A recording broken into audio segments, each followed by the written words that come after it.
মানুষের জীবন বড়ই অদ্ভুত। কখন কার সাথে কি হবে, আল্লাহ তাআলা কখন কার সাথে কি করবে সেটা কেউ জানে না। হ্যালো এভরিওয়ান, আসসালামু আলাইকুম। সবার কি অবস্থা, কেমন আছেন? আমি আলহামদুলিল্লাহ, আপনাদের দোয়া অনেক ভালো আছি। গতকালকে আমি আমার ছেলের স্কুল থেকে আসার পথে হঠাৎ করে আমি আমার একটা বান্ধবীকে ওকে দেখার পরে আমি অবাক চোখে ওর দিকে অনেক টাইম তাকিয়েছিলাম। তাকিয়ে থাকার পরে ওর হাতটা আমি জড়িয়ে ধরার পরে ও আমাকে একদমই চিনতে পারে নাই। যেহেতু আমি বোরখা পরা ছিলাম, বাট ওকে আমি কিন্তু কিছুটা হলেও চিনতে পেরেছি। আমি ওর হাত ধরার পরে সাথে সাথে ও অবাক হয়ে আমাকে বলল, কে আপনি? আমার হাত কেন ধরছেন? দেন আমি কথার কোনো জবাব না দিয়ে সোজা আমার মুখের মাস্কটা খুলে ওর দিকে তাকিয়ে আমি জিজ্ঞেস করলাম, কি আমাকে চিনতে পেরেছো? এই কথা বলার সাথে সাথে ও আমাকে জড়িয়ে ধরে কান্নায় ভেঙে পড়ল। আমি বললাম, তোমার সাথে আমার রাস্তায় কোনো কথা হবে না, চলো আমার বাসায় চলো। জোর করে বাসায় ঢোকার সাথে সাথে আমি বোরকাটা জলদি করে খুলেই ওকে ঠান্ডা ঠান্ডা এক গ্লাস জুস বানিয়ে দিলাম।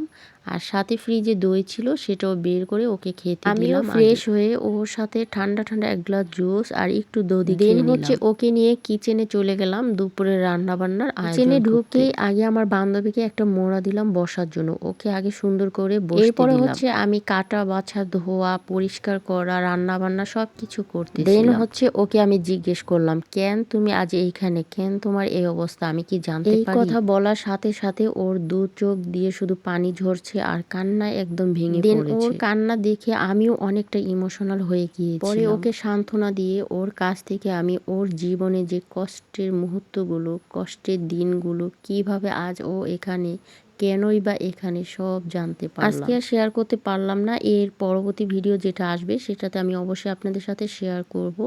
কেনই বা আমার বান্ধবী আজ এইখানে, কেনই বা ওর জীবনে এত কষ্ট, ওর জীবনের কষ্টের কথাগুলো সব কিছু আপনাদের সাথে শেয়ার করব। আজকে আর ভাত, ডাল বা তরকারি কোনো কিছুর ভিডিও শেয়ার করলাম না। আজকে জাস্ট আমার হাতের এই এক কাপ চা আমার শাশুড়ি খেতেই হবে, সেটা সকাল হোক বা অথবা সন্ধ্যায়। আমার হাতের এক কাপ চা তার লাগবেই। সে আমাকে বলেছে, তোমার হাতের ভাত, ডাল, মাছ, গোশত কিচ্ছু চাই না, শুধু এক কাপ চা সারাদিনে যে কোনো টাইমে আমাকে একবার খাওয়াতেই হবে। আমার শাশুড়ি বলে, আমি বানালে নাকি অনেক মজা হয়, সে বানালে নাকি আমার মতো হয়ই না, সব কিছু একই রকম দেয়, তারপর আমার মতো হয় না। আর তার বানানো চা খেলে সে তৃপ্ত পায় না, আমার হাতের এক কাপ চা খেয়ে সে অনেকটা তৃপ্ত পায়। আর আমি আমার শাশুড়ি মায়ের জন্য এই এক কাপ মজাদার চা কিভাবে বানালাম সেটা কিন্তু পুরোটাই আপনাদের সাথে শেয়ার করেছি। অবশ্যই পুরো ভিডিওটা দেখবেন, তাহলে বুঝতে পারবেন এই এক কাপ চা কেন এত মজা হয়। আর বিস্তারিত সুন্দর একটা কমেন্ট করবেন, ভুল ত্রুটি হলেও জানাতে দিলাম। চায়ের সাথে আমার শাশুড়ির খুবই পছন্দের আরেকটা খাবার হলো কি জানেন? সেটা হচ্ছে চাউল ভাজা। চাউল ভাজা দিয়ে কি কখনো কেউ দুধ চা খেয়েছেন?